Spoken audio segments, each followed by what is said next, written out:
Hi, if you're interested in hearing my updated adoption story 9 years after we first met our boys, then please stick around for this video. So the most important thing I think to say about the boys are they're very, very settled, and they're very much loved by my 5 birth children as well.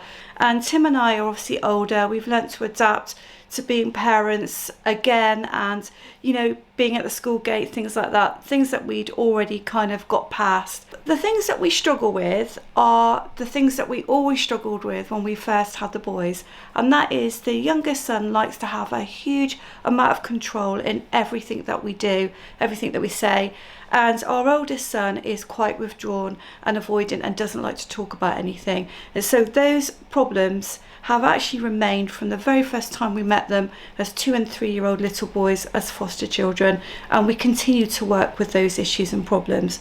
We support them greatly for school because they need a huge amount of support, and we're going through an assessment process for them at the moment because we do feel that after all the therapeutic work that we've put in over the years, that actually there are still some problems that remain. I'll put a link to the video that I've done on diagnosis and adoption.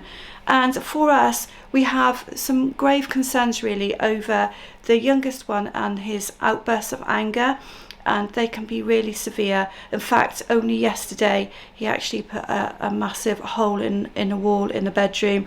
And the other son is really avoidant, like he won't want to talk about anything, and so that makes it really difficult to reach him sometimes.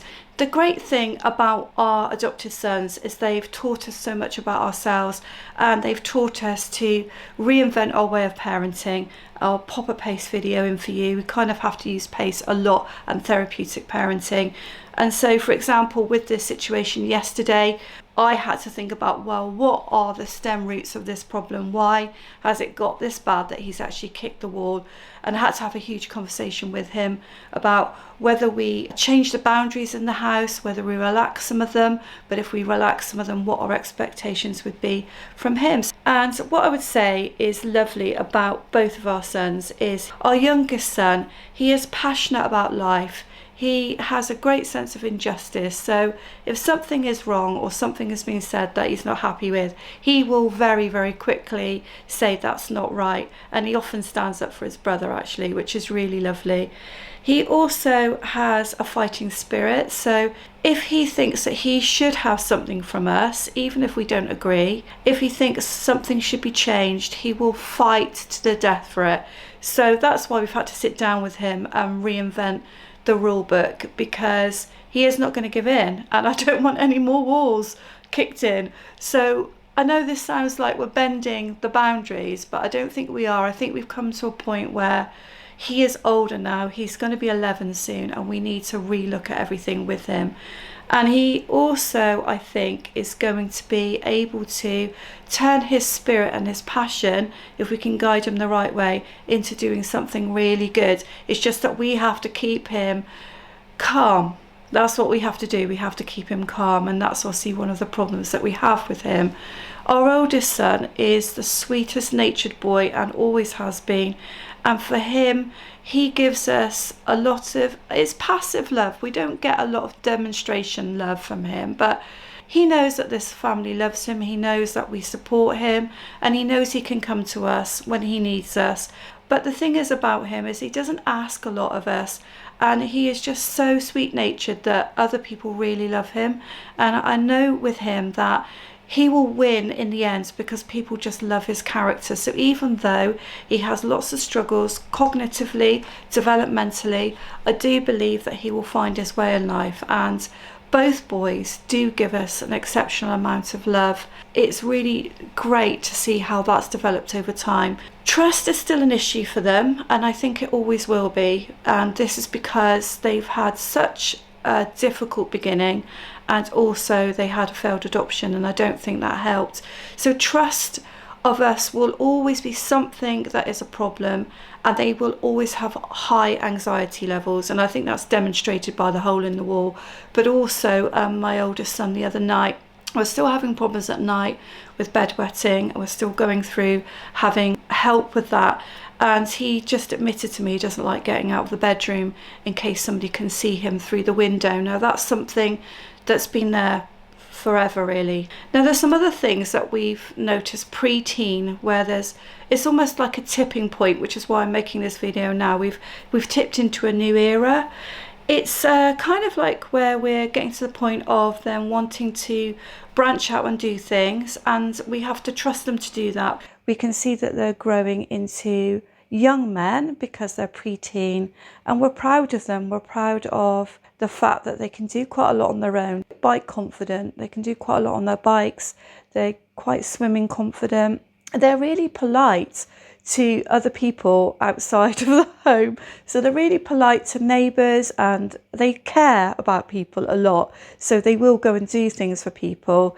And they to the outside world, they seem the sweetest of children, and they can be. But obviously at home, that's when we see the more difficult behaviours. But we have a lot of reward as well. And even though my husband and I get down, we question whether we're doing the right thing. We question our parenting. We wonder how we're going to get through the teenage years. We know that together we're strong. And if we keep our eyes and ears open, conversation open with our boys about how they're doing, what the problems are that they're having, then I think we will get there. And I'd love to make a video in 5 years' time and tell you, but we've definitely had to adjust over the years. We have to also consider what will happen with the birth family later. Now, as yet, the boys have not been interested in being in contact with the birth family, but they know that we get letters from the maternal grandma and we read those out to them. And we have recently sent photos to the maternal grandma, which is a step forward from where we were. The boys are not at all interested in making contact, not really even with their actual siblings. And I'm sure that that might change over time. Another thing that is a massive issue, perhaps for the older one, is just keeping on track with him with personal hygiene and that type of stuff, because he's just about to hit teenage and that's just going to be so important for him. We're giving a lot of independence around the home and helping the boys to have particular tasks that they do, which is regular, but also entrusting them with the dog walking and nipping out to places and doing things. So we're building up a routine at home, and we're also building up confidence and skills outside of the home.